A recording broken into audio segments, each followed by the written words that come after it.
Miko was a junkie, a heroin addict. He lived in the grimy alleys of Bangkok. The city was his concrete jungle. It was a harsh reality for a small monkey. His days were a blur. He scrounged for scraps. He stole to feed his addiction. Miko craved the fleeting oblivion of the drug, anything to escape the pain. One day he stumbled upon a group of kids. They were skateboarding. Their energy was infectious, their moves mesmerizing. Miko forgot his hunger. He forgot his next fix. He was transfixed by the dance of the board. One of the kids, a lanky teenager named Lex, saw Miko. He tossed him a banana. Miko caught it, his eyes never leaving the skateboard. Lex smiled. He gestured for Miko to come closer. Hesitantly, Miko approached. For the first time in a long time, he felt a flicker of hope. Lex helped Miko onto the board. It was shaky at first. Miko almost fell, but then something clicked. He felt a sense of balance, a sense of freedom. That day, Miko didn't score. He didn't need to. He spent hours watching Lex and his friends.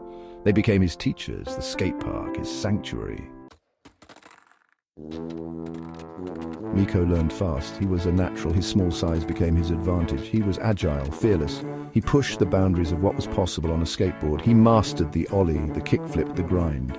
His name, once whispered in the shadows of the city, was now being shouted in admiration. Miko, the skateboarding monkey, became a local legend.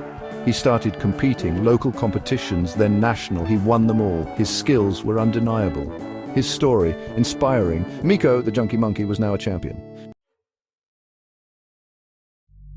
Miko's fame spread like wildfire. He was featured in magazines, on TV. He traveled the world, competing, winning. He had sponsors, fans, money. He had everything he ever dreamed of, and more.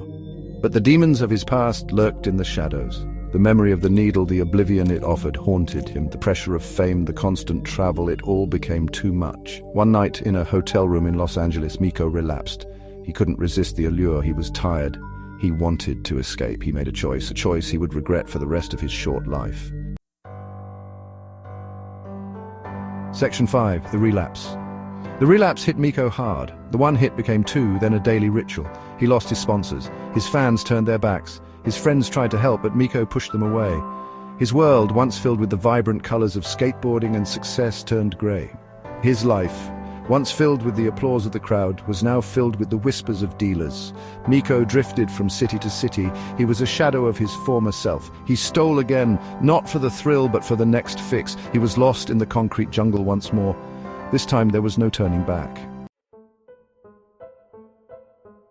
Section 6. Deeper into the abyss.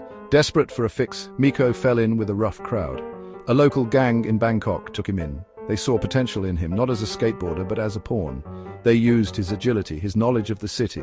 He became their runner, their scout. He was small, inconspicuous, easy to underestimate, but Miko was a weapon in their hands. He hated what he had become, but he was trapped, indebted to them, to the drug that controlled him. He was living a nightmare, one he couldn't wake up from. Section 7. A pawn in the game. One night, the gang ordered Miko to deliver a package, a rival gang's territory, a death trap, but Miko had no choice. He was in too deep. He ran across rooftops. His heart pounded in his chest. He could hear footsteps behind him. He was being chased, hunted. He had to deliver the package or die trying. He reached the drop point, a dingy bar on the outskirts of the city. He slipped inside unnoticed. He dropped the package. His mission was complete, but his escape was cut short. Section 8. The final ride. The rival gang was waiting. They had been tipped off. They surrounded Miko. He was trapped. He knew this was the end. He closed his eyes, accepting his fate, but then he saw it, his skateboard leaning against the bar. A glimmer of hope in the darkness. It was his only chance. He grabbed the board. He charged. He dodged and weaved through the gang members. He used the bar stools as obstacles, grinding and jumping over them. He was a blur of motion, a desperate dance with death. He reached the door, but it was too late. A gunshot rang out. Miko fell. His blood stained the skateboard. His escape had come at a price. Section 9. Legacy of a Fallen Star. Miko's death sent shockwaves through the skateboarding community. The once celebrated champion reduced to a casualty of the streets. His story, a cautionary tale of talent wasted and potential destroyed, but Miko's legacy lived on. His story inspired countless others to overcome their own demons, to choose a different path. He showed the world that even in the darkest corners of the concrete jungle, there is always hope. Miko, the skateboarding monkey, was gone, but his spirit, his resilience, his love for skateboarding would never be forgotten. He was a shooting star, burning bright but fading too soon. But his light continued to shine, illuminating the path for others to follow.